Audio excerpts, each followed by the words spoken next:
देखो, chemical equilibrium में मैंने पिछली पिछली क्लास में तुम्हें बता दिया था कि उत्क्रमणीय अभिक्रिया क्या होती है, अनुत्क्रमणीय अभिक्रिया क्या होती है और साम्य क्या होता है। ये मैंने तुम्हें सिखा दिया था और साम्य के प्रकार भी बता दिए थे, भौतिक साम्य, रासायनिक साम्य, है ना। और मैंने ये बता दिया था सहसंयोजक साम्य, आयनिक साम्य, है ना। ये सब साम्य के प्रकार बताए। अब अपन है ना न्यू टॉपिक स्टार्ट करते हैं और उस टॉपिक का नाम है सक्रिय द्रव्यमान, क्या, एक्टिव मास।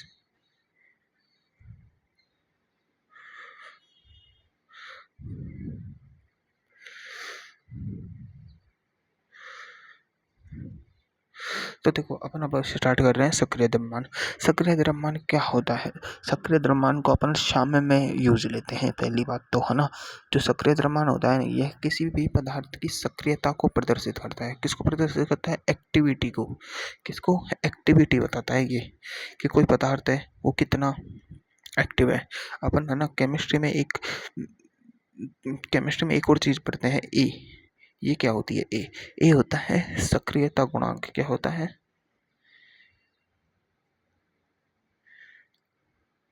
गुणांक। ये भी क्या है? सांद्रता। ये भी क्या है? सांद्रता। ये क्या है? ये भी सक्रियता गुणांक है, ये भी सांद्रता है। ये ना अपन उनमें पढ़ते हैं आयंस की गतियों में, है ना। तो ये अभी काम की चीज नहीं है। अभी अपन को काम की चीज क्या है? एक्टिव मास, सक्रिय द्रव्यमान। सक्रिय द्रव्यमान क्या है? ये पहली बात तो ये एक्टिविटी को प्रदर्शित करता है। किसको?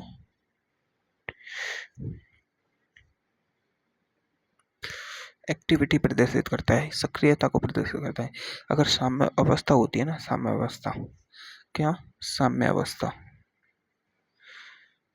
साम्य अवस्था। साम्य अवस्था पर क्या होता है कि जो एक्टिविटी होती है यानी सक्रियता होती है, एक्टिविटी यानी सक्रियता, जो सक्रियता होती है किसी पदार्थ का, जो एक्टिविटी होती है वो उसकी मोलरता मोलरता के बराबर हो जाती है। मतलब मोलरता को ही सक्रिय द्रव्यमान माना जाता है साम्यावस्था पर। किस पर? साम्यावस्था पर। तो ये मोलरता क्या है? एक सांद्रता पद। क्या है? अपन ने सॉल्यूशन वाले चैप्टर में पढ़ा था, ये क्या है? सांद्रता पद। क्या है? सांद्रता पद। तो साम्यावस्था पर सांद्रता ही, मतलब सक्रिय द्रव्यमान की परिभाषा क्या होगी?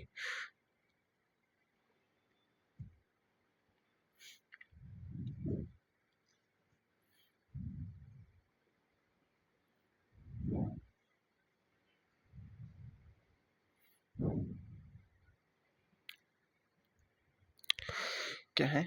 साम्यावस्था पर सांद्रता ही सक्रिय द्रव्यमान है। अब देखो, सांद्रता किसके ली जाती है? सांद्रता होती है वो किसके लिए जाती है? हमेशा अपन यूज करते हैं गैस की। किसकी? गैस की। तो लिक्विड और सॉलिड। अब लिक्विड और सॉलिड के लिए अपन सांद्रता यूज नहीं करते हैं। तो लिक्विड और जो सॉलिड होता है, लिक्विड और सॉलिड, उनके लिए अपन अब क्या करेंगे? जो लिक्विड और सॉलिड होता है ना, लिक्विड और अपना सॉलिड, उसके लिए ये सक्रिय द्रव्यमान एक लिया जाता है। क्या लिया जाता है? एक। क्या लिया जाता है? एक। ठीक है। तो अपन सांद्रता किसके लिए लेते हैं? किसके लिए लेते हैं? सक्रिय द्रव्यमान गैसेस के लिए। जो जो सक्रिय द्रव्यमान होता है ना, उसे ऐसे डिनोट करते हैं, ऐसे। अब सक्रिय द्रव्यमान, तो ये तो वो सक्रिय द्रव्यमान का सिग्नल हो गया। अब जैसे मान लो ए का सक्रिय द्रव्यमान लिखना है तो ए को अंदर लिख दो, ए का सक्रिय द्रव्यमान। तो सक्रिय द्रव्यमान होगा क्या? मोलरता क्या होती है? मोल पर लीटर। पर लीटर मतलब आयनन, आयतन है पर लीटर मतलब मोल पर एमएल, है ना। मोल पर, मोल बटे आयतन। तो ये इसका क्या होगा? एन ए बटे वी। ये हो गया इसकी सक्रियता, सक्रिय द्रव्यमान का फॉर्मूला। ऐसे ऐसे अपन किसी का भी सक्रिय द्रव्यमान लिख सकते हैं। देखो, एक क्वेश्चन दे रखा है सर ने कि 8.5 ग्राम अमोनिया 5 लीटर के पात्र में उपस्थित है, तो अमोनिया का सक्रिय द्रव्यमान कितना होगा? देखो, क्या बोल रहा है क्वेश्चन कि 8.5 ग्राम अमोनिया है NH3, वो किस में उपस्थित है? 5 लीटर के पात्र में। तो अमोनिया का सक्रिय द्रव्यमान पूछा है, तो अपन को अब क्या निकालना होगा? सबसे पहले मोल निकाल लेंगे मैंने कि NNH3 निकालना होगा, NNH3। तो देखो, NH3 का वजन कितना दिया है? वेट अपॉन मोल का फॉर्मूला क्या है? Molecular weight. वेट कितना है? 8.5 ग्राम। मॉलिक्यूलर वेट जल्दी से निकाल लो, N +3H। N कितना होता है 14, H कितना होता है 1, 3 दूनी का 6, 6 और 14 कितना हो गया 3, 3 और 3 और 14 कितना हो गया 17 हो गया ना 17, दो कहाँ कर रहा हूँ मैं 17। तो ये आ गया। अब ये कितना होता है 0.5 आ गया इसका। तो देखो N आ गया, तो अब अपन NH3 का सक्रिय द्रव्यमान लिख रहे हैं। इसका हो गया मोल तो हो गया 0.5 और आयतन कितना है 5, 5। ठीक है, तो ये आ गया 0.1, ये इसकी सक्रियता आ गई है ना। अब देखो अगर 50, अब अगर बोल दिए 50 ग्राम CaCO3 5 लीटर के पात्र में उपस्थित है ना। CO3 का सक्रिय द्रव्यमान होगा। अब देखो ये CaCO3 क्या है ठोस, तो सक्रिय द्रव्यमान 1 होगा, डायरेक्ट लिख दो, कोई सॉल्व करने की जरूरत ही नहीं है। अब देखो सक्रिय द्रव्यमान अपन को समझ आ गया है ना। अब सक्रिय द्रव्यमान का नियम दिया है, एक एक सक्रिय द्रव्यमान का नियम दिया गया है, किसके द्वारा गुलबर्ग बायो द्वारा दिया गया है। इसी नियम को, इसी सक्रिय द्रव्यमान के नियम को अपन कहते हैं द्रव्य अनुपाती क्रिया नियम। क्या कहते हैं द्रव्य अनुपाती क्रिया नियम। क्या बोलते हैं इस नियम को अपन द्रव्य अनुपाती क्रिया नियम। तो जो नियम दिया गया है वो क्या है द्रव्य अनुपाती क्रिया नियम या फिर सक्रिय द्रव्यमान का नियम। देखो ये नियम दिया गया है किसके द्वारा गुलबर्ग बायो द्वारा। किसके द्वारा दिए गए हैं गुलबर्ग बायो द्वारा, है ना, गुलबर्ग बायो द्वारा।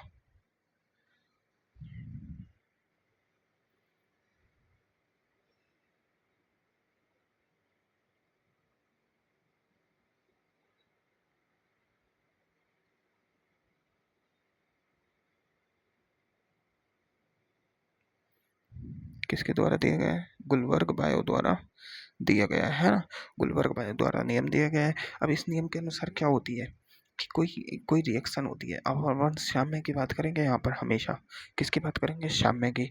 तो किसी अभिक्रिया की दर है, दर क्रियाकारक के सक्रिय द्रव्यमान के समानुपाती होती है। इसका नियम का मतलब है जो दर होती है ना, दर अभिक्रिया की दर, दर क्या होती है rate of reaction, rate of reaction. अब इसको अपन कैसे लिखेंगे ROR, क्या लिखेंगे हमेशा इसे अपन ROR, क्या होती है रेट ऑफ रिएक्शन, है ना। तो ROR होती है वो किसके समानुपाती होती है सक्रिय द्रव्यमान के समानुपाती होती है। किसके समानुपाती होती है ROR होती है वो किसके समानुपाती होती है सक्रिय द्रव्यमान के समानुपाती होती है। तो अब कोई रिएक्शन लो, मान लो अपन ने कोई रिएक्शन ले ली A से B। अब A से B बन रहा है और ये साम्य की रिएक्शन है। दोनों किस में होने चाहिए गैसेज में, है ना, क्योंकि सक्रिय द्रव्यमान गैसेज के लिए लागू होता है सिर्फ, है ना। तो अगर रेट ऑफ फॉरवर्ड रिएक्शन क्या होगी, यानी रेट ऑफ फॉरवर्ड रिएक्शन क्या है, रेट ऑफ फॉरवर्ड रिएक्शन कि अग्र अभिक्रिया की दर किसके समानुपाती होगी ए के समानुपाती होगी। अग्र अभिक्रिया की दर किसके समानुपाती है ए के समानुपाती, है ना। और रेट ऑफ बैकवर्ड रिएक्शन किसके समानुपाती होगी बी के समानुपाती। देखो ये मैंने पहले भी बता चुका है, ए जितना ज्यादा होगा, ए जितना ज्यादा होगा उतनी, ए जितना ज्यादा होगा उतनी ही रेट ऑफ रिएक्शन आगे की ज्यादा होगी। कैसे, अब देखो ये तुम्हें मैंने पहले भी बता दिया है, पहले सिखाया था कि अग्र अभिक्रिया की दर और पश्च अभिक्रिया की दर क्या होती है। क्या मैंने सिखाया नहीं था, देखो मैं बताता हूँ। जो साम्य होता है ना, साम्य वो किस पर निर्भर निर्धारित होता है, साम्य आता किस पर है, साम्य आता है कि जो ए और बी है, ये दोनों ए और बी बने हैं, इनकी सांद्रता नियत हो जाती है, नियत। इन दोनों की सांद्रता क्या हो जाती है नियत। अब नियत मान लो ए 100 था शुरू में, फिर उसने ये 0 भी था, अब मान लो ये ए जब 60 रह गया और ये 40 बन गया, तब जाके साम्य स्थापित हो गया। क्या दोनों की सांद्रता बराबर है, नहीं, पर दोनों की सांद्रता नियत हो चुकी है, नियत, है ना, हो चुकी है नियत। अब क्या होगा कि मान लो ए की सांद्रता ये है और बी की सांद्रता ये है, इस सांद्रता पे इस रिएक्शन के लिए साम्य स्थापित हो चुका है। हो गया, मतलब ये परसेंटेज की बात कर रहे हैं अपन, 60% और ये 40% पे आ गया, है ना, ठीक है। मान लो, थोड़ा सा मान लो कि अब इनकी सांद्रता नियत है, लेकिन क्या है कि लगातार बी बन रहा है और लगातार ए बन रहा है। ए के अणु टूट रहे हैं और बी बना रहे हैं और बी के अणु टूट कर ए बना रहे हैं, तभी तो ये रिएक्शन है, तभी तो ये साम्यावस्था है। मान लो अगर ए बी बनाना ही बंद कर दे तो रिएक्शन खत्म हो जाएगी, प्रोडक्ट अंतिम चरण पे आ जाएगा, लेकिन अभी भी रिएक्शन चल रही है। मतलब साम्य कैसा होता है, गतिक होता है, हमेशा कैसा होता है, गतिक अवस्था में होता है, स्थिर होता है, स्थिर प्रगतिक होता है। कैसा होता है, स्थिर प्रगतिक होता है।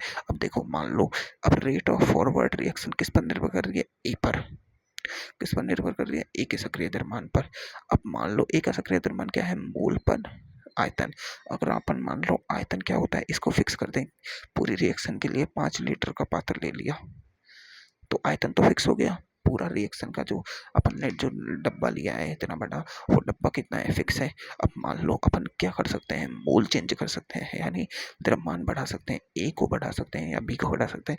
मान लो अपन ने ए को बढ़ा दिया, ए की सांद्रता बढ़ गई, क्या हो गया, अब मान लो ए को बढ़ा के अपन ने, ए पहले 100% था, तब 60% पर साम्य स्थापित हो रहा है। मान लो ए को अपन ने 200% कर दिया, कितना कर दिया, 200% कर दिया, एक ए की सांद्रता अपन ने डबल कर दी। अब क्या होगा, ए की सांद्रता डबल करते ही साम्य कम, क्या 60 पहले स्थापित होगा, नहीं। क्यों, क्योंकि भाई ए की सांद्रता ज्यादा हो गई, तो क्या कहेंगे कि यार अभी तो रिएक्शन अभी चरम फेज पे ही है, अभी तो रिएक्शन स्टार्ट ही कहाँ हुई है। तो ये क्या सोचेगा कि अभी तो बी बनाओ भाई, बी बनाओ, तो बी बनेंगे। तो मान लो 200 करेंगे ना, तब रिएक्शन कहीं जाके मतलब ये 100 और यानी ये 110, 110 या फिर 130 ऐसे कुछ पे जाके नहीं स्थापित होगी, और ये भी अपना आ जाएगा लगभग 80 के समथिंग, ये 120 या 80 के समथिंग आ जाएगा। मतलब कि जब ए की सांद्रता बढ़ाई तो जो रिएक्शन है वो आगे की तरफ गई, मतलब प्रोडक्ट तो ज़्यादा बने ना, ए की सांद्रता बढ़ाने पर, ए की सांद्रता बढ़ाने पर प्रोडक्ट ज़्यादा बन रहे हैं, तो मतलब रिएक्शन किधर जा रही है, फॉरवर्ड रिएक्शन में। अगर अपन बी की सांद्रता बढ़ा देंगे, बी की सांद्रता बढ़ा दिया अपन ने, मान लो शुरू में ही, मतलब इधर तो 100 इसके लिए और शुरू में ही 20 इसके लिए लिए, तो क्या कहेगा कि भाई पहले से ही प्रोडक्ट उपस्थित है, तो प्रोडक्ट ज़्यादा क्यों बनाए हम, जब अपन को जाना ही 40% तक है और 20% तो पहले ही प्रोडक्ट है, तो ये क्या करेगा, ये 70 बना देगा और ये 50, ये हो जाएगी रिएक्शन यहीं पे। तो क्या, तो क्या हुआ, इसका मतलब रिएक्शन किधर गई, बैकवर्ड डायरेक्शन में, किधर गई, बैकवर्ड डायरेक्शन में। तो इस तरह फॉरवर्ड रिएक्शन की दर हमेशा किस पर निर्भर करती है, क्रियाकारक पर,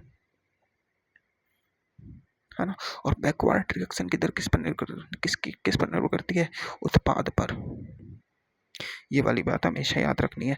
अब मान लो कोई रिएक्शन होती है ना, कोई रिएक्शन होती है कि कोई ऐसी रिएक्शन है, ए प्लस बी, सभी गैसेज हैं, सभी गैसेज हैं, सी प्लस डी, सभी क्या है, गैसीय अवस्था में है सभी, है ना, सभी गैसीय अवस्था में है ना। तो अब अगर अभिक्रिया की दर किस पर निर्भर करेगी, रेट ऑफ फॉरवर्ड रिएक्शन निर्भर करेगी ए की सक्रिय द्रव्यमान पर प्लस बी के सक्रिय द्रव्यमान पर, और इन दोनों को प्लस नहीं मल्टीप्लाई करते हैं हमेशा, है ना। और रेट ऑफ बैकवर्ड रिएक्शन किस पर निर्भर कर देगी, सी के सक्रिय द्रव्यमान पर और डी के सक्रिय द्रव्यमान पर। अब एक रिएक्शन देखो कैसी होती है, ए प्लस बी बी, और ये बना रहे हैं सी सी और डी डी, है ना। तो ये क्या है, ये क्या है, ये रस समीकरण में गुणांक है, 1 2 3 कुछ भी हो सकते हैं। तो अब रेट ऑफ फॉरवर्ड रिएक्शन किस पर निर्भर करेगी,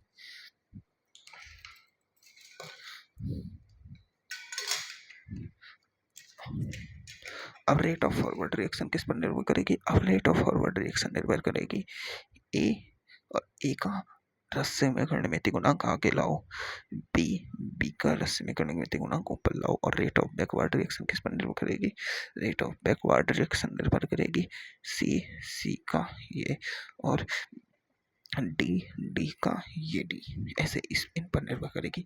ये हो गई अपने रेट ऑफ रिएक्शंस की वाली बात, है ना। तो ये अपन को अब समझ आ चुकी है कि रिएक्शंस क्या होती है, कैसे काम करती है। अब ये इतना तो अपन को अब समझ आ चुका है। अब अपन देखो क्या करते हैं। सर ने एक नोट निकाला रखा है कि सक्रिय द्रव्यमान का नियम सैद्धांतिक अवधारणा है, जबकि दर नियम प्रायोगिक अवधारणा है। जो ये दर नियम है ना, दर नियम, दर दर तो प्रायोगिक है कि जो दर होती है वो तो अपन प्रायोगिक अवधारणा देखते हैं। और जो सक्रिय द्रव्यमान का जो नियम है ना, वो क्या है, सैद्धांतिक अवधारणा है।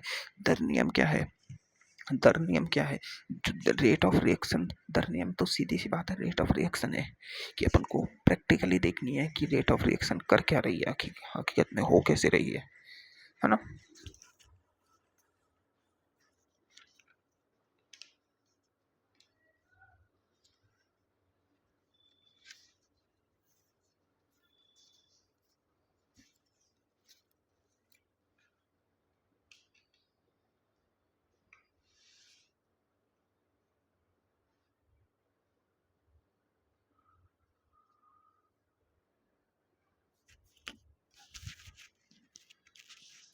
तो अब देखो, अब अपन को पता चल गया कि कोई भी रिएक्शन के लिए, देखो मैंने एक बात बताई थी तुम्हें कि मान लो ए से कोई बन रहा है प्रोडक्ट बी, है ना। ए से कोई प्रोडक्ट बी बन रहा है बनने के लिए, तो रेट ऑफ फॉरवर्ड रिएक्शन क्या होगी, समानुपाती ए की होगी, है ना। और रेट ऑफ बैकवर्ड रिएक्शन किसके समानुपाती होगी, बी के, है ना। समानुपाती ये अपन ने ना थोड़ा गलत कर लिया, इनमें अपन ने वो लिया ना बराबर का चिन्ह, ये बराबर का चिन्ह पिछले में नहीं आएगा, वो समानुपाती का आएगा। अब देखो समानुपाती का चिन्ह हटाएंगे तो अपन क्या आएगा, एक क्या आएगा, नियतांक आएगा, क्या आएगा, कांस्टेंट आएगा। तो रेट ऑफ फॉरवर्ड रिएक्शन समानुपाती की जगह करेंगे तो के forward, constant of forward reaction का आएगा। और a rate of backward reaction करेंगे तो बैकवर्ड के लिए बराबर आएगा के ऑफ बैकवर्ड रिएक्शन और बी, है ना। तो अब देखो, अब अपन को पता है कि क्या होता है साम्य पर, क्या होता है हकीकत में। जो साम्य होता है ना, साम्य पर क्या होता है कि रेट ऑफ फॉरवर्ड रिएक्शन बराबर हो जाती है रेट ऑफ बैकवर्ड रिएक्शन के। होती है नहीं होती है, होती है भाई, सही बात है। तो जब दोनों चीजें बराबर हो गई तो इन दोनों को कर दो बराबर, इन दोनों को बराबर करेंगे अपन। तो देखो के फॉरवर्ड ए और बराबर आ जाएगा के बैकवर्ड बी के, ठीक है। ये दोनों बराबर आ जाएंगी। अब देखो इधर के फॉरवर्ड बटे के बैकवर्ड आ जाएगा, ये इसको इधर ले आओ, और इधर आ जाएगा बी बटे ए, यानी बी बटे ए का मतलब आ गया प्रोडक्ट, प्रोडक्ट का सक्रिय द्रव्यमान बटे रिएक्टेंट का सक्रिय द्रव्यमान, रिएक्टेंट यानी अभिकारक का सक्रिय द्रव्यमान, है ना, सक्रिय द्रव्यमान। अब अपन इसके के फॉरवर्ड बटे के बैकवर्ड ये है, इसको अपन लिख सकते हैं के इक्विलिब्रियम। क्या लिख सकते हैं अपन, के इक्विलिब्रियम। तो के इक्विलिब्रियम बराबर क्या आएगा, के इक्विलिब्रियम बराबर क्या आएगा कि प्रोडक्ट का सक्रिय द्रव्यमान, है ना, बटे अभिकारक, अभिकारक होता है ना, अभिकारक का सक्रिय द्रव्यमान बराबर क्या है, के फॉरवर्ड बटे के बैकवर्ड, यही तो है बराबर में।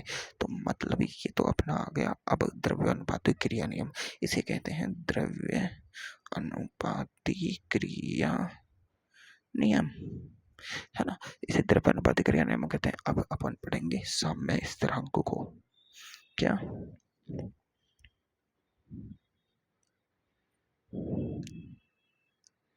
क्या पढ़ेंगे अपन, साम्य स्थिरांक। साम्य स्थिरांक क्या है, के इक्विलिब्रियम, के इक्विलिब्रियम क्या होता है, यह साम्य का अभिलक्षण है जो केवल साम्य पर परिभाषित होता है।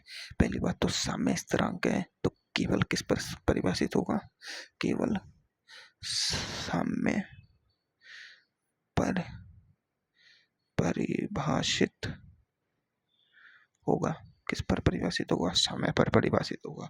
और जो के इक्विलिब्रियम है वो होता क्या है, के फॉरवर्ड बटे के बैकवर्ड, यानी साम्य ऑफ के फॉरवर्ड बटे के बैकवर्ड, है ना। ये होता है के इक्विलिब्रियम, अपन को ये भी पता चल गया, है ना। तो किसी अभिक्रिया का सामान्यतांक किस पर निर्भर करता है? जो सामान्यतांक है ना, ये सिर्फ किस पर निर्भर करता है? ताप पर। किस पर? ताप पर निर्भर करता है। किस पर करता है? ये सामान्यतांक सिर्फ ताप पर निर्भर करता है। जो अब देखो सामान्यतांक ना अलग अलग चीज के लिए सामान्यतांक को अलग अलग लगते हैं। तो देखो के इक्विलिब्रियम होता है ना। अगर सांद्रता ली जाए, सांद्रता के रूप में सांद्रता पद हो, सांद्रता हो तो अपन साम्य स्थिरांक यूज लेते हैं के सी, है ना। अगर अगर आंशिक दाब के रूप में यूज हो, आंशिक दाब दिया हो रिएक्शन में, आंशिक दाब के रूप में हो तो के पी यूज करते हैं अपन, है ना। और अगर मोल भिन्न हो, क्या हो? मोल भिन्न, तो अपन यूज करते हैं के एक्स। ये 3 प्रकार के सामने नियतांक अपन पढ़ेंगे। अब देखो, अब रिएक्शंस के लिए अपन सामान्य नियतांक लिखना सीखते हैं। चलो देखो सीखते हैं। चलो मान लो कि कोई रिएक्शन है A plus B plus equal to C और डी। इस रिएक्शन के लिए अपन सामान्यतांक लिखे तो क्या होगा? के सी लिखते हैं अपन। तो देखो के सी क्या होता है? के प्रोडक्ट मैंने क्या होता है? प्रोडक्ट का लिखो सक्रिय द्रव्यमान बटे अभिकारक का। तो देखो प्रोडक्ट का लिखते हैं, ये प्रोडक्ट है। तो देखो सी का सक्रिय द्रव्यमान घात डी का सक्रिय द्रव्यमान घात डी, है ना।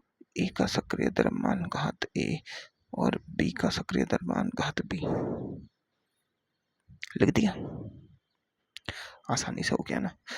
अब अगर किसी चीज में अगर अपन आंशिक दाब के रूप में लिखें, आंशिक दाब के रूप में लिखें तो आंशिक दाब के रूप में केपी क्या लिखा जाएगा? केपी होगा यानी पी का आंशिक दाब पी सी का आंशिक दाब घात सी, पी और डी का आंशिक दाब घात डी, ए का अंश पी ए, है ना, ए छोटा ए और पी बी छोटा बी। ये होगा इसके रूप में। अगर इसी को अपन मोल भिन्न के रूप में लिखें तो कैसे लिखेंगे अपन? कि एक्स मोल भिन्न के रूप में लिखो तो एक्स मोल भिन्न किसकी? सी बटे सी, मोल भिन्न किसकी? डी बटे डी, मोल भिन्न किसकी? ए बटे ए और मोल भिन्न किसकी? बी बटे बी। तो ये तीनों प्रकार के अपन साम्य नियतांक लिख सकते हैं। तो इतना अपन को समझ आ गया। अब अपन क्या करेंगे? अब ना एक रियल रिएक्शन के लिए लिख के देख लें। एक रियल रिएक्शन के लिए अपन लिख के देख लें। चलो तो एक रियल रिएक्शन के लिए अपन लिख के देखते हैं। तो एक रिएक्शन देखते हैं अपन। देखो इसके लिए साम्य नियतांक हो सकता है क्या? NaCl equal to Na plus plus Cl minus. इसके लिए सामान्य नियतांक लिख सकते हैं अपन कोई सा भी नहीं। क्यों? लवण है और लवण हमेशा क्या होता है? प्रबल वैद्युत अपघट्य। तो प्रबल के लिए, प्रबल में तो कोई साम्य आएगा ही नहीं, वो तो पूर्णतः टूटेगा। HCl के लिए लिख सकते हैं नहीं। H2SO4 के लिए लिख सकते हैं नहीं। NaOH के लिए लिख सकते हैं नहीं। क्यों? प्रबल क्षार, प्रबल अम्ल इनके लिए सामान्य नियतांक नहीं लिखा जाता, कभी भी नहीं लिखा जाता। ठीक है। तो अपन एक रियल रिएक्शन लिखते हैं। देखो CH3COOH ये टूटता है C negative plus H plus में। ठीक है। तो अपन इसके लिए कैसे लिख लेते हैं? तो इसके लिए कैसे क्या होगा? ये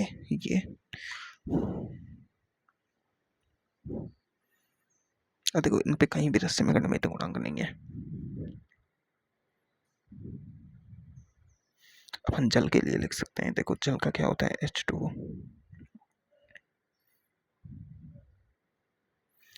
2H प्लस प्लस नहीं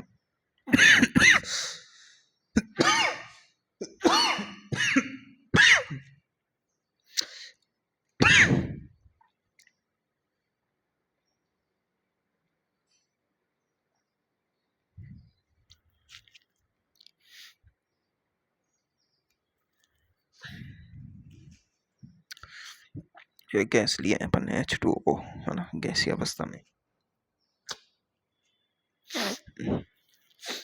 है ना, H2O के लिए भी लिख सकते हैं।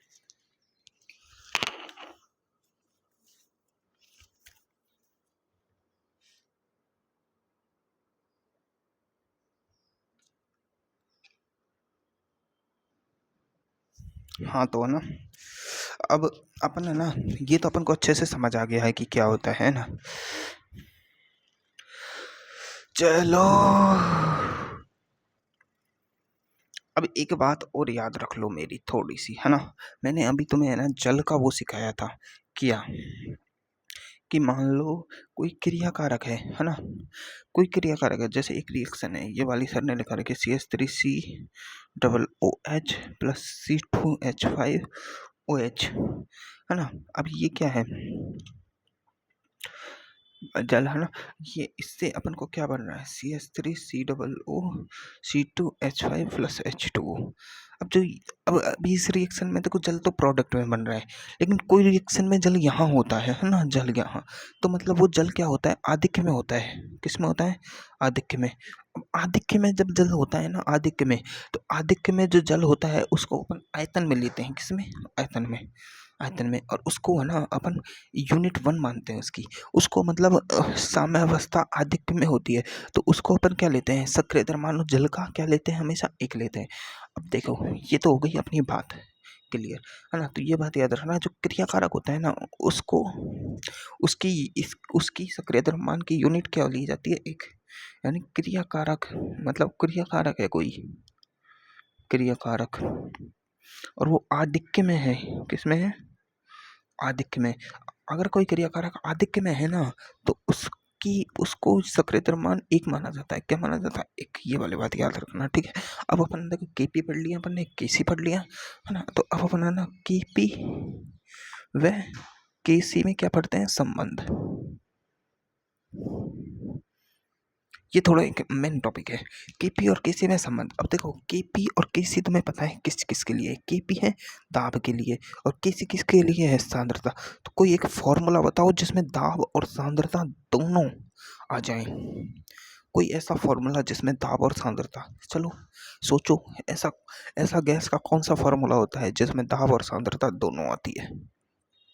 तो देखो गैस का तो सिर्फ एक ही फॉर्मूला होता है, गैस का कौन सा फॉर्मूला होता है, सिर्फ एक ही फॉर्मूला होता है, और उस फॉर्मूले को अपन कहते हैं पीवी बराबर एनआरटी, है ना।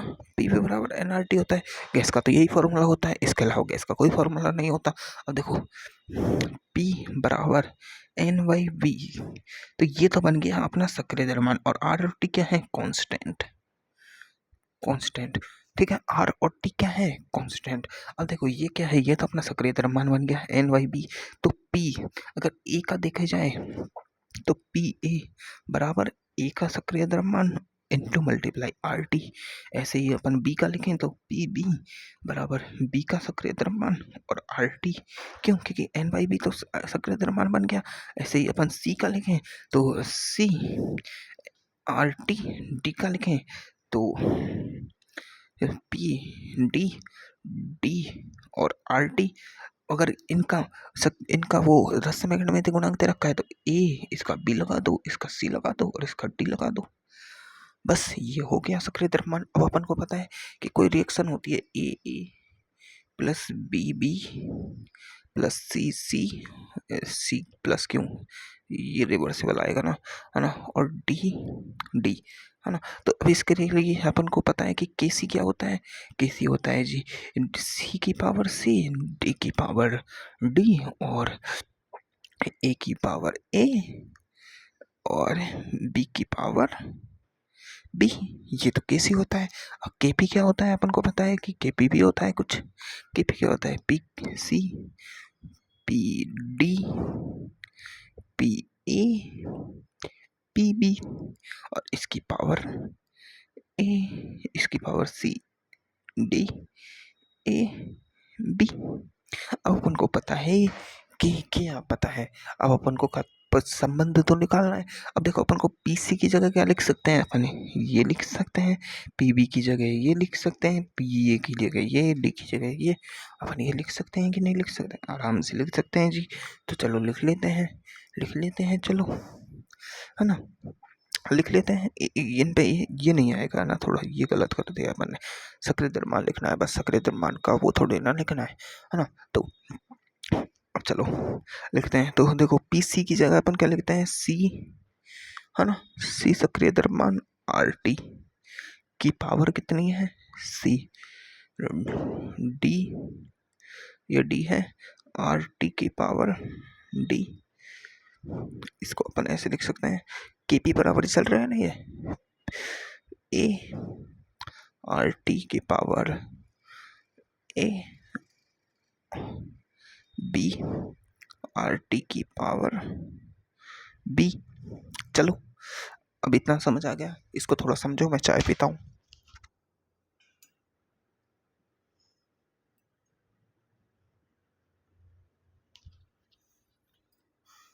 तो देखो अब अपन क्या करेंगे इसमें, अब अपन है ना कुछ नहीं करेंगे, अब अपन बस ये जो पावर है ना इसको अंदर मल्टीप्लाई करेंगे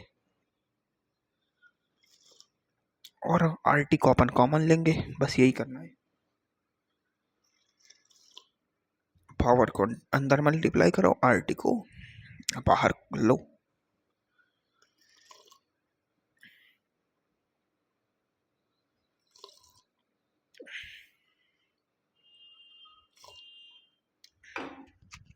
देखो मैं करके दिखाता हूँ कैसे करना है। देखो इसकी पावर इस पे लो, इसकी पावर इस पे लो, इसकी पावर इस पे लो, इसकी पावर इस पे लो। तो देखो लो, सी पर पावर ले लो, सी, आर टी पर पावर ले लो, सी, और है ना इन दोनों को इधर रख लो, और इधर लो, डी पर पावर ले लो, डी, और आर टी पर पावर ले लो, डी, और इधर कर दो, ए पर पावर ले लो, ए, और आर टी पर पावर ले लो, ए, और इधर बी पर पावर ले लो, बी, और आर टी पर पावर ले लो, बी। अब देखो इधर, अब ये आ गया अपना पास, है ना। देखो इसको ना और मॉडिफाइड करके लिखे ना, तो देखो इन सी की पावर सी तो रहेगा, डी की पावर डी रहेगा, है ना, ए की पावर ए रहेगा, और बी की पावर बी रहेगा। अब आर टी पर टोटल पावर कितनी है, सी, सी है, डी है, ए है, और बी है। अब इसको सॉल्व करना सिखाता हूँ मैं, देखो तुम्हें, इधर सॉल्व करते हैं। इधर देखो 10 की पावर 9 मल्टीप्लाई 10 की पावर 6 मल्टीप्लाई 10 की पावर 7 बटे 10 की पावर 8 इंटू 10 की पावर 9 इंटू 10 की पावर 6, नहीं 5, और इधर 10 की पावर 10। इसको अपन कैसे लिखते हैं, इसको कैसे सॉल्व करते हैं अपन, बताओ। देखो 10 मान लो आर टी, और ये पावर मान लो एक सी, एक डी, एक कुछ भी मान लो, है ना, मैंने 4 ले लिए, मैंने 6 ले लिए। तो इसको अपन कैसे लिखते हैं, देखो ऊपर तो 10 की पावर 9 है, इंटू 10 की पावर 6 है, इंटू 10 की पावर 7 है। या तो इनको ऐसे काटो कि इधर 1 बचा, इधर 4 बचा, इधर 2 बचा, फिर उनको इसको काटो, या फिर इनको ऊपर ले आओ 10 की पावर -8, 10 की पावर -10, 10 की पावर -5, ऐसे ही तो करते हैं। अब ये बन गया। अब इसको टोटल लिखें तो अपन लिखेंगे 10 की पावर टोटल कितनी है, 9 + 6 + 7 -8 -10 -5। इसको अब अगर सॉल्व करो तो 10 की पावर देखो 9 और 8, 7 और 7 14, और 14 और 8 22, 22 में से कितना गया, 8 5, 8 और 5 कितना हो गया, 8 और 2 10 3 13 बटा 13 और 10 23। तो 22 तो प्लस का है, 22 तो प्लस का है, और माइनस का 23 आया, तो टोटल बचा 10 की पावर -1। तो ऐसे अपन ने पावर्स को इधर लिखा है ऊपर, तो इधर भी तो अपन पावर्स को ऊपर लिख सकते हैं। ऊपर क्या है, ऊपर आएगा आर टी, और आर टी की टोटल पावर लिखो, सी + डी माइनस ए माइनस बी। ये तो आर टी की टोटल पावर हो गई, हुई कि नहीं हुई। तो देखो इसको अगर अगर थोड़ा ढंग से लिखें तो ये तो क्या हो गया अपना के सी, ये के पी बराबर आ रहा है ना, के पी बराबर, ये तो हो गया अपना के सी, और आर टी की पावर, इसको देखो सी प्लस डी है ना, माइनस ए प्लस बी, ऐसे भी तो लिख सकते हैं। लिख सकते हैं, क्यों नहीं लिख सकते। सी प्लस डी क्या है, सी प्लस डी छोटा सी, ये सी और ये डी, ये क्या है, उत्पाद के रस से बस रस समीकरण मिति गुणांकों का योग। और ये क्या है, अभिकारक के रस समीकरण मिति गुणांकों का योग। तो अपन क्या लिख सकते हैं कि के पी इजकल टू के सी आर टी की पावर डेल्टा एन जी। और डेल्टा एन जी क्या है, डेल्टा एन जी क्या है, हाँ, उत्पाद के रस समीकरण मिति गुणांक माइनस अभिकारक के रस समीकरण मिति गुणांकों का योग, कोई दिक्कत इस फॉर्मूले में। तो के पी बराबर के सी क्या आ गया, के पी बराबर के सी आर टी की पावर डेल्टा एन जी आ गया। कोई दिक्कत, समझो, 1 मिनट में चाय पीता हूँ।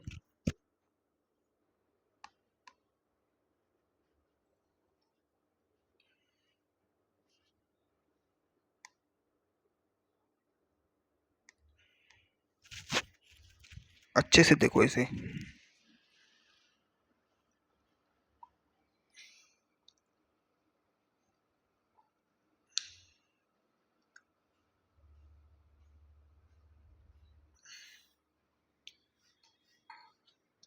तो अब अपन ने ये समझ लिया है ना, तो के पी और के सी में संबंध भी आ गया, डेल्टा एन जी अपन को पता लग गया, उत्पाद के रस समीकरण मिति गुणांकों के अभिकारक के रस समीकरण मिति गुणांकों के योग। चलो ये इतना तो ठीक हो गया। चलो अब अपन आना देखते हैं कि डेल्टा एन जी है। अब देखो कई प्रकार की रिएक्शंस होती है, एक रिएक्शन तो ऐसी होती है PCl3 is equal to PCl plus Cl2। ये क्या है, इसमें रस समीकरण में देखो, अभी उत्पाद के रस समीकरण में गुणांक कितने हैं, 1 और 1 2, इधर तो 2 है टोटल और इधर 1 है, मतलब डेल्टा एन जी लिखा जाए तो उत्पाद माइनस अभिकारक, तो 2 माइनस 1 मतलब +1 वैल्यू आ रही है। तो ऐसी रिएक्शन हो सकती है जिसमें डेल्टा एन जी की वैल्यू ग्रेटर देन 1 हो, ग्रेटर देन 1 हो, है ना, मतलब आर टी की पावर पे मतलब ग्रेटर देन 0 हो। या फिर ऐसी रिएक्शंस हो सकती हैं जैसे H2 plus Cl2 is equal to क्या बन गया ये 2HCl। ऐसी रिएक्शन हो सकती है जिनमें क्या हो कि R delta N G equal to 0 हो, क्योंकि इधर तो ऐसी भी रिएक्शंस हो सकती है। ऐसी रिएक्शंस हो सकती है जैसे PCl3 plus Cl2 is equal to बन रहा है PCl5 बन गया, मतलब इधर अभिकारक तो 2 है और उत्पाद 1 है, मतलब delta N G less than 1 less than 0 हो गया। तो 3 प्रकार की रिएक्शंस होती है। कौन कौन सी रिएक्शंस होती है, तो देखो, तो केसेस होते हैं, क्या होते हैं, केस होते हैं। तो 3 प्रकार की रिएक्शंस होती है अपने पास, delta N G greater than 0 वाली, delta N G less than 0 वाली और delta N G equal to 0 वाली। ठीक है, इन 3 प्रकार की रिएक्शंस होती हैं अपने पास। तो ठीक है, अगर देखो delta N G greater than 0 है, ग्रेटर देन 0 है मतलब डेल्टा एन जी कम से कम 1 होगा, ग्रेटर देन 0 है तो आर टी की पावर हमेशा क्या है, प्लस में आएगी। देखो अब अपन है ना केसेस के ऊपर बात करते हैं, ये तो मैं थोड़ा डायरेक्ट बता रहा हूँ ना, केसेस के ऊपर देखते हैं अपन, चलो।